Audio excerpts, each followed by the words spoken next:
नमस्कार दोस्तों, आपका स्वागत है मेरे YouTube channel PCS Hindi academy में। जैसा कि मैं आप लोगों को class 6 NCERT chapter number 1 chapter number 2 पढ़ा चुका हूँ। आज मैं आप लोगों को चैप्टर नंबर 3 पढ़ाऊँगा। जैसा भी हो आप लोग कमेंट सेक्शन में बताइए। आइए आज हम लोग शुरू करते हैं। तीसरा चैप्टर पृथ्वी की गतियाँ। जैसा कि आप जानते हैं कि पृथ्वी की गति दो प्रकार की होती है। दोस्तों, पृथ्वी की जो गति होती है वो दो प्रकार की होती है। एक घूर्णन एवं दूसरा परिक्रमण। पृथ्वी का अपने अक्ष पर घूमना घूर्णन कहलाता है। सूर्य के चारों ओर एक स्थिर कक्षा में पृथ्वी की गति को परिक्रमण कहते हैं। पृथ्वी का अक्ष एक काल्पनिक रेखा है। पृथ्वी का जो अक्ष है वह एक काल्पनिक रेखा है जो इसके कक्षीय सतह से 66.5 डिग्री का कोण बनाती है। वह समतल जो कक्ष के द्वारा बनाया जाता है उसे कक्षीय समतल कहते हैं। वह समतल जो कक्ष के द्वारा बनाया जाता है दोस्तों, उसे कक्षीय समतल कहते हैं। पृथ्वी सूर्य से प्रकाश प्राप्त करती है। जो पृथ्वी है वह सूर्य से प्रकाश प्राप्त करती है। पृथ्वी का आकार गोलाकार के समान है, इसीलिए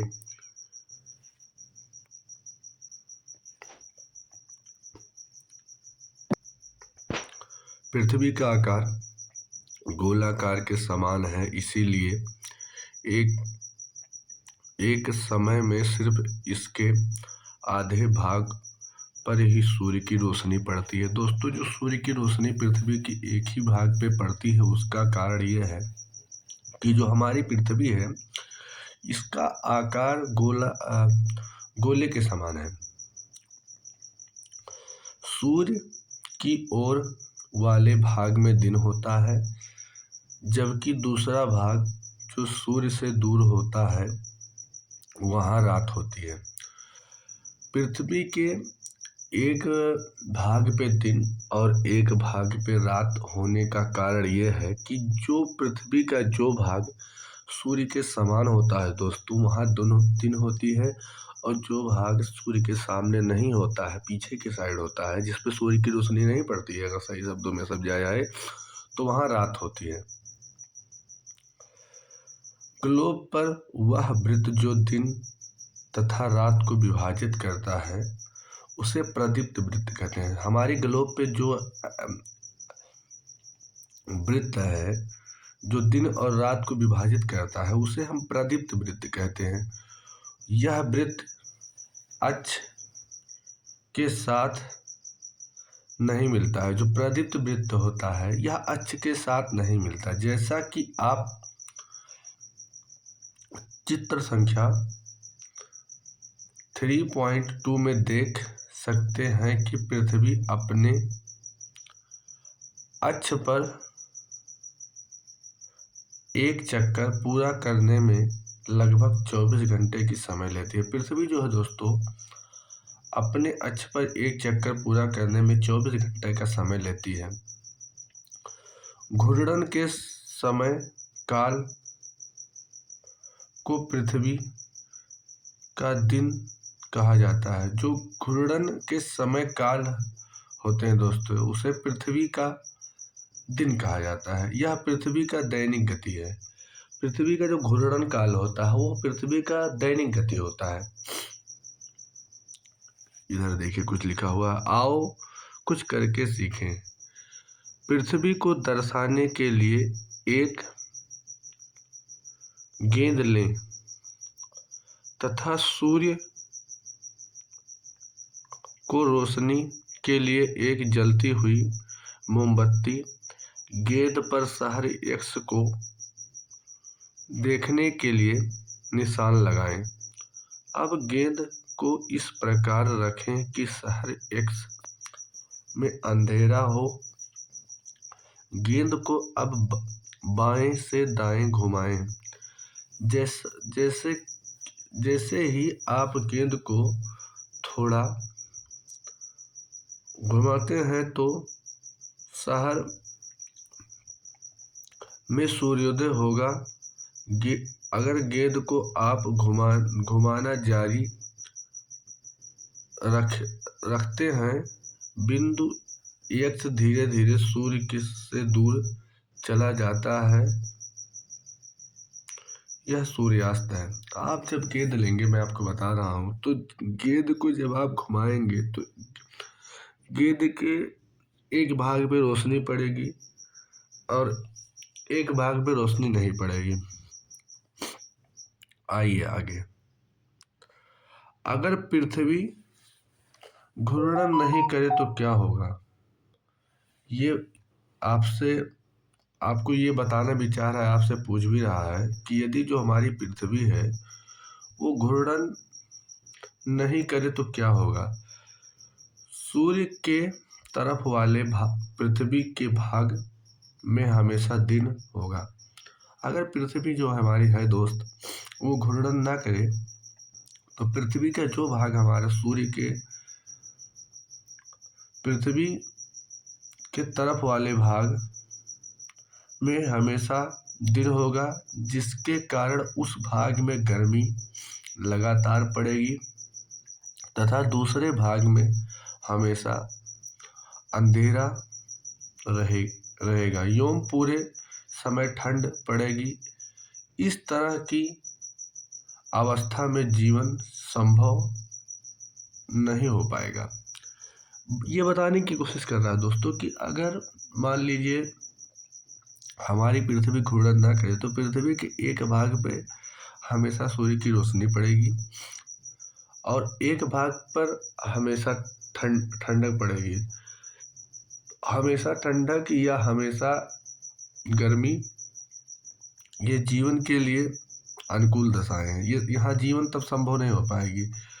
पृथ्वी की दूसरी गति जो सूर्य के चारों ओर कक्ष में होती है उसे परिक्रमण कहते हैं। पृथ्वी का एक तो आप लोगों को बताया घूर्णन की गति, और जो दूसरी गति होती है उसे परिक्रमण कहते हैं।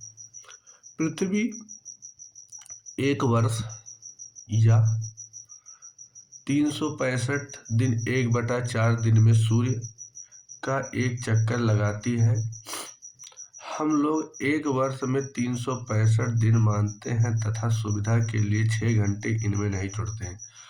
अगर सही देखा जाए तो पृथ्वी जो है वो पृथ्वी जो हो 365 दिन 6 घंटे, मतलब जैसे हम लोग मान लेते हैं कि एक वर्ष में 365 दिन होते हैं, लेकिन अगर पृथ्वी के परिक्रमण देखा जाए तो एक वर्ष में 365 दिन प्लस 6 घंटे होते हैं।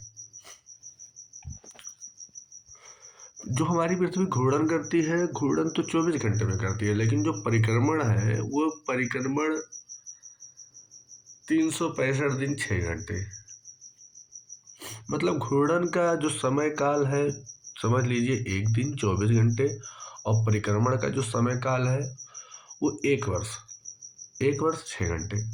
आगे आइए। 4 वर्षों में प्रत्येक वर्ष के बचे हुए 6 घंटे मिलकर एक दिन यानी 24 घंटे के बराबर हो जाते हैं। जो ये 6 घंटे एक वर्ष में, मतलब 365 दिन 6 घंटे होते हैं, इनको 4 वर्ष में मतलब 6 घंटे जब जोड़ा जाता है तो एक दिन के बराबर हो जाता है, यानी 24 घंटे। इसके अतिरिक्त दिन को फरवरी के महीने में जोड़ा जाता है। जो ये 6 घंटे होता है, 365 दिन 6 घंटे जो होता है, इस 6 घंटे को चार साल में जब 6 घंटे को काउंट किया जाता है तो एक 24 घंटा बन जाता है। वो जो 24 घंटा मतलब एक दिन बचता है, इसको हम लोग फरवरी के माह में काउंट करते हैं, मतलब जोड़ देते हैं।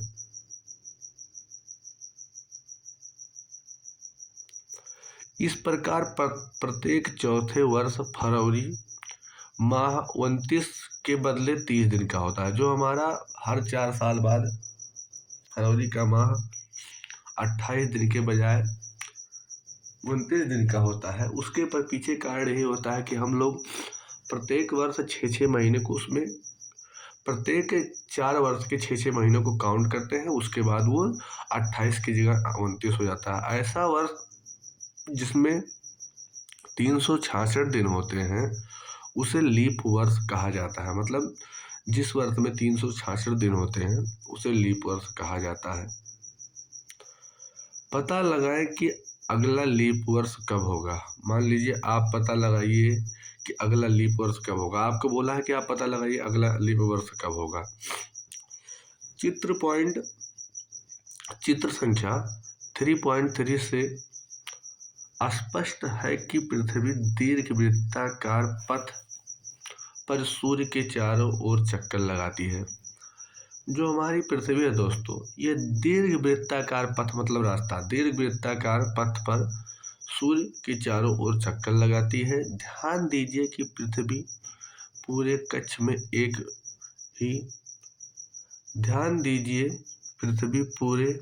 कक्ष में एक ही दिशा में झुकी हुई है। सामान्यतः एक वर्ष को गर्मी, सर्दी, वसंत एवं शरद ऋतुओं में बांटा जाता है। जो हमारा एक वर्ष है उसको इन सभी ऋतुओं में बांटा जाता है। जैसे गर्मी हो गया,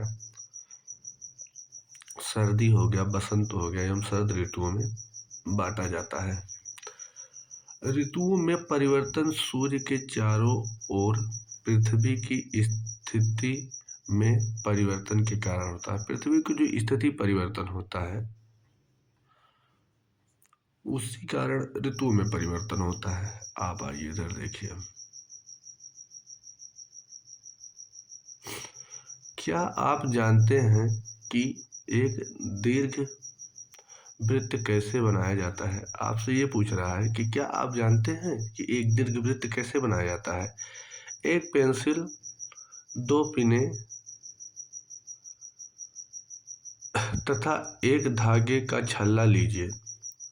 अब इन पिनों को कागज पर स्थित कर दें जैसा कि चित्र में दिखाया गया है। ये नीचे जैसा चित्र में दिखाया गया है उसी तरह। अब इन दोनों पिनों को घेरते हुए धागे के छल्ले को कागज पर रखें। अब पेंसिल से धागे को कसकर तानते हुए पेंसिल को धागे के साथ घुमाते जाइए। अब जो आकृति कागज पर बनेगी वह दीर्घवृत्त होगी। चित्र 3.3 में आप देखेंगे कि 21 जून को उत्तरी गोलार्ध सूर्य की तरफ झुका है। 21 जून जो है 21 जून को उत्तरी गोलार्ध जो है वो सूर्य की तरफ झुका है। सूर्य की किरणें कर्क रेखा पर सीधी पड़ती हैं। 21 जून को सूर्य की किरणें कर्क रेखा पर सीधी पड़ती हैं। इसके परिणाम स्वरूप इन क्षेत्रों में ऊष्मा अधिक प्राप्त होती है। पृथ्वी के पास वाले क्षेत्र में पृथ्वी नहीं लिखा, ध्रुवों के पास वाले क्षेत्र में कम ऊष्मा होती है क्योंकि वहां सूर्य की किरणें तिरछी पड़ती हैं। उत्तर ध्रुव सूर्य की तरफ झुका होता है तथा उत्तरी ध्रुव रेखा के बाद वाले भाग पर लगभग 6 महीने तक लगातार दिन रहता है। चूंकि उत्तरी गोलार्ध के बहुत बड़े भाग में सूर्य की रोशनी प्राप्त होती है, इसीलिए विषुवत वृत्त के उत्तर भाग में गर्मी का मौसम होता है। 21 जून को इन क्षेत्रों में सबसे लंबा दिन तथा सबसे लंबी रात होती है। पृथ्वी की इस अवस्था को उत्तरायण कहते हैं।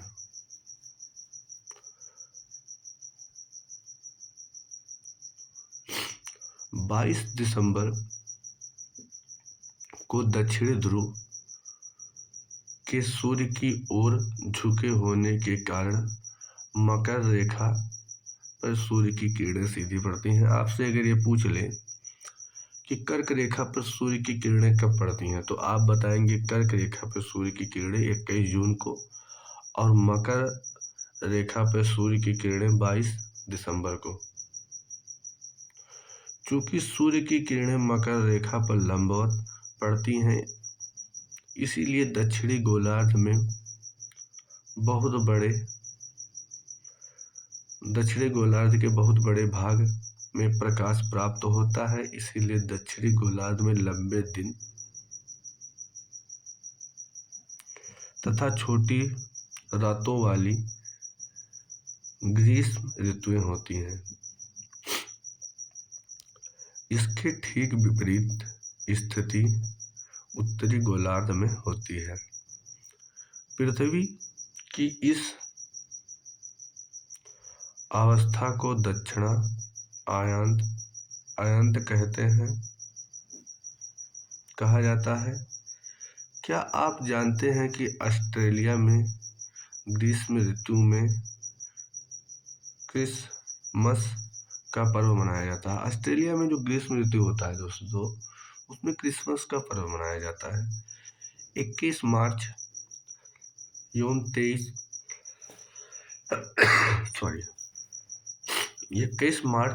एवं 23 सितंबर को सूर्य की किरणें विषुवत वृत्त पर पड़ती हैं। इस अवस्था में कोई भी ध्रुव सूर्य की ओर नहीं झुका होता है। दोस्तों, जब 21 मार्च होता है और 23 सितंबर होता है, इस समय हमारे सूर्य की जो किरणें हैं सीधे विषुवत रेखा पर पड़ती हैं। इस अवस्था में कोई सूर्य की ओर नहीं झुका होता है। इसीलिए पूरे पृथ्वी पर रात एवं दिन बराबर होते हैं। 21 मार्च और 23 सितंबर को पूरे पृथ्वी पर दिन और रात बराबर होते हैं। इसे विषुवत कहा जाता है। इसे विषु कहा जाता है। 23 सितंबर को उत्तरी गोलार्ध में शरद ऋतु होती है, जबकि दक्षिणी गोलार्ध में बसंत ऋतु होती है। 23 सितंबर जो होता है उत्तरी गोलार्ध में शरद ऋतु होती है दोस्तों, और दक्षिणी गोलार्ध में यदि आप जाएंगे तो बसंत ऋतु होती है। 21 मार्च को स्थित इसके विपरीत होती है। जो 21 मार्च होता है उस दिन की जो स्थिति है इसके विपरीत होती है। जब उत्तरी गोलार्ध में बसंत ऋतु तथा दक्षिणी गोलार्ध में शरद ऋतु होती है, इस प्रकार स्पष्ट है कि पृथ्वी के घूर्णन एवं परिक्रमण के कारण दिन एवं रात तथा ऋतुओं में परिवर्तन होता है। आपसे यदि ये पूछ ले कोई कि दिन रात क्यों होता है, ऋतुओं में परिवर्तन क्यों होता है, तो आपके पास सिर्फ एक ही जवाब है। पृथ्वी के घूर्णन एवं परिक्रमण के कारण ऐसी घटनाएं होती हैं। दिन रात होना, ऋतुओं में परिवर्तन होना, उसके लिए पृथ्वी के घूर्णन एवं परिक्रमण जिम्मेदार है। आओ कुछ सीखें। एक ही दिशा में पृथ्वी के झुकाव को समझने के लिए मैदान पर एक बहुत बड़ा दीर्घवृत्त बनाएं तथा छड़ी में लगा हुआ एक झंडा लें। दीर्घ वृत्त वाली रेखा पर कहीं भी खड़े हो जाएं, वहां से दूर स्थित किसी वृक्ष के सबसे ऊपरी हिस्से के किसी बिंदु की ओर झंडे से दिखाएं। अब झंडे को उसी स्थिर बिंदु की तरफ रखते हुए दीर्घवृत्त पर चलें। इस प्रकार पृथ्वी का अक्ष हमेशा एक ही स्थिति में झुका हुआ रहता है। पृथ्वी की परिक्रमण तथा पृथ्वी के अक्ष के निश्चित दिशा में झुके होने के कारण ऋतुओं में परिवर्तन होता है। आइए आगे चलिए दोस्तों। अब यहीं से मेरा ये चैप्टर समाप्त होता है। आप लोगों को ये चैप्टर कैसा लगा, आप लोग इसको कमेंट में बताइए। और यदि आप लोग चैनल को सब्सक्राइब लाइक नहीं किए हैं तो प्लीज़ करिए। और ये क्लास को अपने उन दोस्तों के पास, मित्रों के पास, भाइयों के पास, छोटे भाई बहनों के पास सेंड कीजिए जिन्हें एनसीईआरटी पढ़ने की ज़रूरत है। और एनसीईआरटी पढ़ने के बाद जैसे कुछ पॉइंट होते हैं, जैसे परिक्रमण किसे कहते हैं, घूर्णन किसे कहते हैं, दिन और रात क्यों होता है, ये सब जो इम्पोर्टेंट पॉइंट है आप नोट भी कर सकते हैं दोस्तों। तो आज यहीं तक हम अपनी कक्षा को समाप्त करते हैं। कल मिलते हैं आप लोगों से अगले चैप्टर में।